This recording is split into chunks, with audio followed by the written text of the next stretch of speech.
आज हमने हमारे आरएसएस से, हमारा राष्ट्रीय स्वयंसेवक संघ ने एक निर्णय लिया है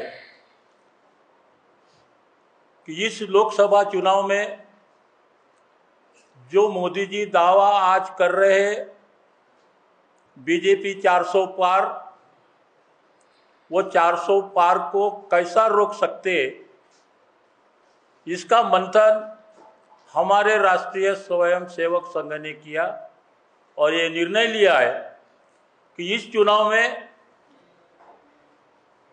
बीजेपी को हराना है, देश को बचाना है, संविधान को बचाना है।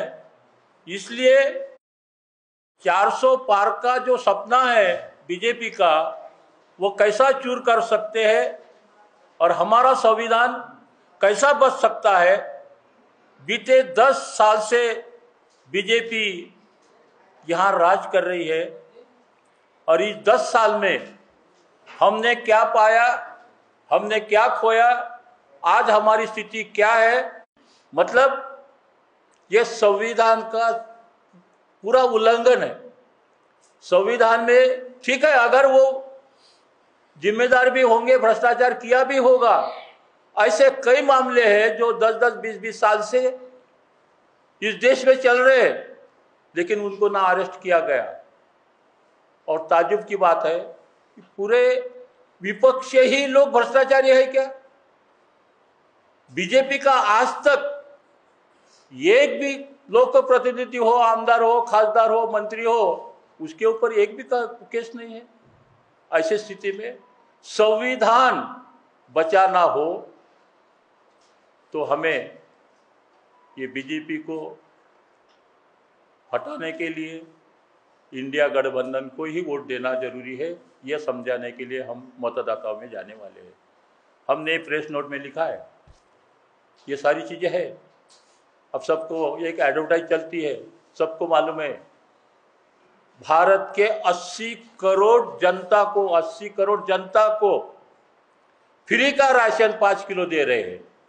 फ्री का नाम है, फ्री का, गरीबों को हम राशन बांट रहे हैं। अब आप सबको मालूम होगा वो जो चावल मिलता है, वो जो गेहूं मिलता है, वो जानवरों को खाने के लिए है। पूरे शहर में आपने सुने भी होंगे घूमकर, वो राशन से जो चावल मिलता है खुलेआम 20-22 रुपए किलो से बेचा जा रहा है।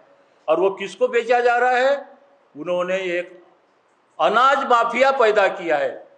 ये तो नाम है बाहर, गरीबों का 80 करोड़ गरीब जनता को हम चावल बांट रहे, फ्री में गेहूं बांट रहे, लेकिन वहां से वो गरीबों को फायदा नहीं मिल रहा।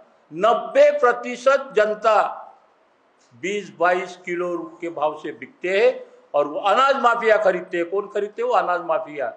वो अनाज माफिया उसके 40 से 60 रुपए, 70 रुपए, 80 रुपए भी बना रहे हैं। इसका मतलब ये जनता को समझ में नहीं आ रहा। आज हम ये देख रहे, इस वक्त ये पोजीशन है अभी आज की कि हर कोई जो भी भारत का नागरिक है वो हकदार है इसका कि संविधान में जो हमारे अधिकार है वो हमें मिलना चाहिए। और इसीलिए हमने महाविकास आघाड़ी महाराष्ट्र में और पूरे देश में जो इंडिया गठबंधन बना है उसको समर्थन देने के लिए हम आपके सामने आए हैं। और समर्थन बोले तो खुलेआम ये समर्थन तो है ही, लेकिन मैंने पहले कहा है कि वोटरों को हम जागरूक करने वाले हैं।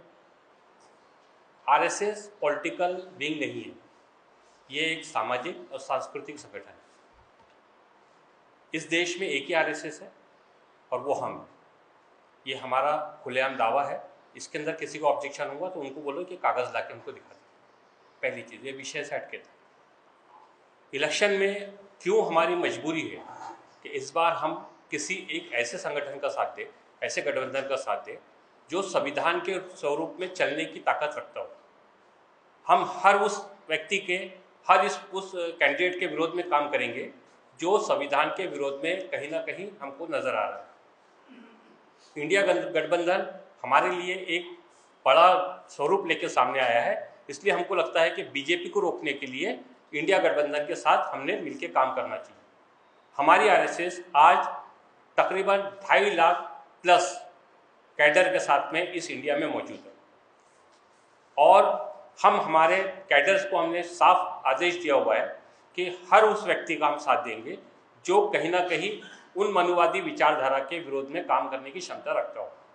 हमारे लिए कांग्रेस, शिवसेना, राष्ट्रवादी, तृणमूल कांग्रेस, आप कोई मैटर नहीं करता। हमारे लिए वो मैटर करता है जो उनकी गलत नीतियों को रोकने की ताकत रखता हो और इस उद्देश्य से हम किसी भी प्रकार से पॉलिटिकली हम इन्वॉल्वमेंट नहीं होगा। आरएसएस जो कैडर बेस है वो ज़मीनी लेवल पे काम करेगा। हम किसी भी चुनाव प्रचार सभा का हिस्सा नहीं होंगे। हमारा समर्थन जरूर है, हम वोटर्स को उनके तरफ डाइवर्ट करने की बात करेंगे, लेकिन चुनावी सभाओं में हम किसी पार्टी विशेष का प्रचार प्रसार नहीं करेंगे, क्योंकि आज की परिस्थिति जो गुरुजी ने बताया कि जिस देश में 80 करोड़ गरीब लोग रहते हो वो देश विकसित हो गया है, ऐसा माननीय प्रधानमंत्री जी टीवी पे आके बोल रहे हैं। ये तो मेरे लिए बहुत सोचने वाली बात है कि जिस आदमी का 80% शरीर खराब हो चुका हो और हम उसको पहलवान मानते हैं। इसी तरह से बात हो रही है कि जो देश विकास की गंगा बहा रहा है तो 80 करोड़ लोग भूखे क्यों मर रहे हैं, क्यों उनको चावल अनाज के लेने पड़ रहे हैं, क्यों उनको शक्कर और तेल के लिए लाइन लगा के खड़े होना पड़ रहा है। यहाँ पर जो एक प्रोपेगेंडा किया जा रहा है, मैं क्योंकि मैं मीडिया से हूँ, मीडिया आप लोग मेरे मीडिया के साथी हैं, मैं किसी भी प्रकार से मीडिया के विषय में गलत बोलने पर यकीन नहीं रखता। मीडिया समाज का आईना है, बस उसको सच दिखाने की आदत हो जानी चाहिए। आज टीवी और बाकी जो माध्यमों से जिस तरह से एक पक्ष को सत्ता में वापस लाने की कोशिश हो रही है और उसका नतीजा है 400, 500, 700 की ज़रूरत उनको नहीं है। ये सिर्फ और सिर्फ वोटरों को भ्रमित करने के लिए उन्होंने नए नए फॉर्मूले लाए हैं और वो उस पर काम कर रहे हैं। तो हमारा खुला समर्थन, जो भी संवैधानिक रूप से पार्टियां काम कर रही है उनके कैंडिडेट को हमारा समर्थन होगा। हम इंडिया गठबंधन को अपना समर्थन खुला तौर पे जाहिर कर रहे हैं, क्योंकि कहीं ना कहीं उनके तरफ से हमको इस बात का अंदेशा है कि ये संविधान के लिए काम करने की आज भी थोड़ी बहुत क्षमता रखते हैं। पुराना क्या हुआ है इस पर फिलहाल अभी हम लोग कोई विचार मंथन करने के मूड में नहीं है। आने वाले समय में हमको क्या रणनीति के तहत में आने वाले चुनाव में बीजेपी को रोककर हमारे गठबंधन को, जो हमारे लिए संवैधानिक रूप से काम करने की क्षमता रखता हो, उसको जिताना हमारा मकसद है। संविधान को बचाने की जो बात करेंगे, डॉक्टर बाबा साहब अम्बेडकर द्वारा रचित इस देश के अंदर शांतिप्रिय तरीके से देश को चलाने का जो मंत्र है संविधान, जो आज बीजेपी संविधान को बदल, उन्हीं के एक खासदार ने कहा है कि 400 सीटें आने के बाद में हम संविधान को बदलने की प्लानिंग कर रहे हैं। हम नहीं बोल रहे हैं, उन्होंने कहा। अब अगर उनको हमको रोकना है तो हमको कहीं ना कहीं दूसरे के साथ में खड़े होना ज़रूरी है, क्योंकि हम ताकतवर उसको बनाएंगे तभी हम इनको रोक पाएंगे। तो हम किसी गठबंधन का समर्थन करने का मतलब ये नहीं है कि हम उनकी बाकी नीतियों का समर्थन कर रहे हैं।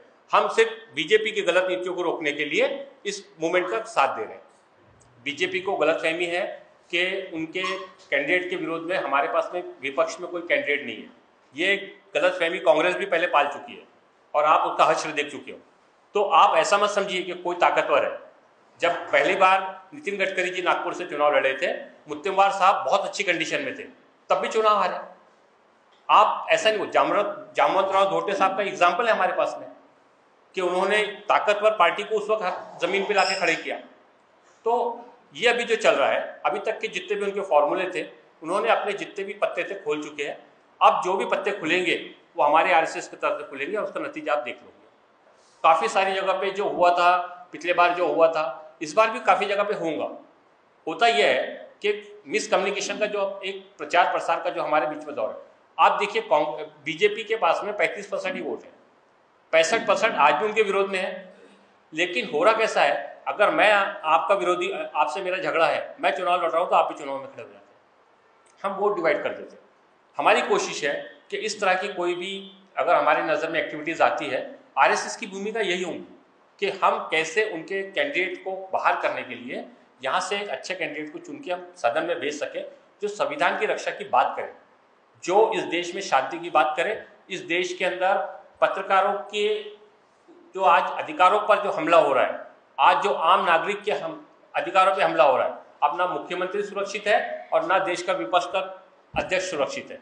तो ऐसी स्थिति को खत्म करने के लिए हम चाहते हैं कि अच्छे लोग सदन में जाए और अच्छे कानून के तहत में संवैधानिक रूप से देश चले। देखिए, आपको बताता हूँ, दो हालात बनते हैं। एक होता है, आप रोड पे जब चलते हो ना, तो दो रोड होते हैं, बीच में डिवाइडर होता है। तो जो आदमी को आदत पड़ी होती है ना उल्टा चलने की, तो वो हमेशा जो है ना उल्टे रोड से चलता है।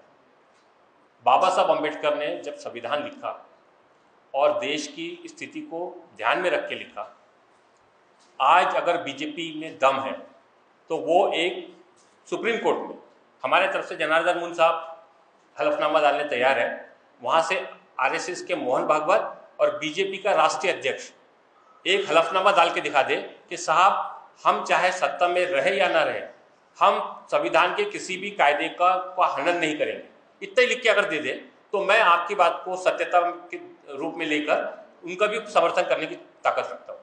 लेकिन वो करके तो दिखाए। मैं आपको बताता हूँ, पूरे इंडिया के अंदर 8 करोड़ ये डिजिटल चैनल चल रहे हैं। कितने करोड़ है? 8 करोड़। अगर संवैधानिक रूप से आपको अधिकार मिला था तभी आपने माइक हाथ में लिया ना। आप रुकिए, जीआर पास हो चुका है, सिर्फ फ्लैश होना बाकी है। इस देश में 2.5 लाख से ज़्यादा चैनल नहीं रहेंगे। ये आप जो माइक वाइक लेके घूम रहे हो ना, ये संविधान, ये जो है, ये मैं आपको आधिकारिक बात कर रहा हूँ। उनको पता है यही अब उनके एक जरिया है जो उनका विरोध कर सकता है। इसलिए उन्होंने कानून बनाया है कि कोई भी चैनल, अभी आप लोग के चैनल कई मरतबा बंद हो जाते होंगे अचानक में, वो कम्युनिटी गाइडलाइन के नाम पर, इसके नाम पर, जबकि संविधान बोलता है कि आप अपनी बात को रखने के लिए किसी भी लेवल पर कोई भी तरीके से बात कर सकते हो। अगर आप गलत होंगे तो आप पे आईपीसी की धाराओं के तहत कानून बने, कानून के तहत कार्रवाई होगी।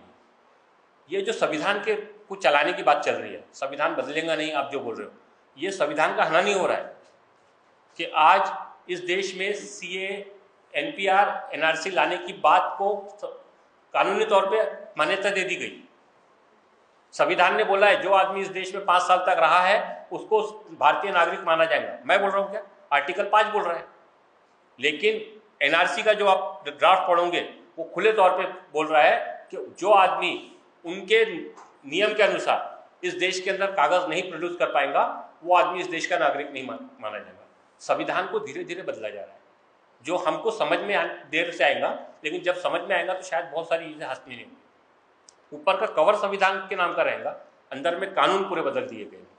और इसीलिए हम आज जो चीज़ जिस फिक्रमंदी के साथ में ये प्रेस कॉन्फ्रेंस ले, वरना हमको ज़रूरत नहीं थी। हमारे 2.5 लाख लोग काम कर रहे हैं, जो अच्छा कैंडिडेट रहता हम उसके लिए करते, लेकिन हमको खुल के आने की नौबत क्यों आ रही है? क्योंकि हमको पता है कि आज अगर हम इनको अपनी ताकत नहीं दिखाएंगे, आज मैं सबसे ज़्यादा खुश इस बात से हूँ कि आज प्रेस कॉन्फ्रेंस में आप तमाम मेरे साथी जब सामने बैठे हुए हैं। इसके पहले जब हमने प्रेस कॉन्फ्रेंस ली, मुश्किल से ऐसे 5-7 लोग होते थे। आज हमको ये लगता है कि हमारी बात को सुनने वाले लोग, हमारी बात को लोगों तक पहुँचाने वाले हमारे साथी देश में मौजूद हैं।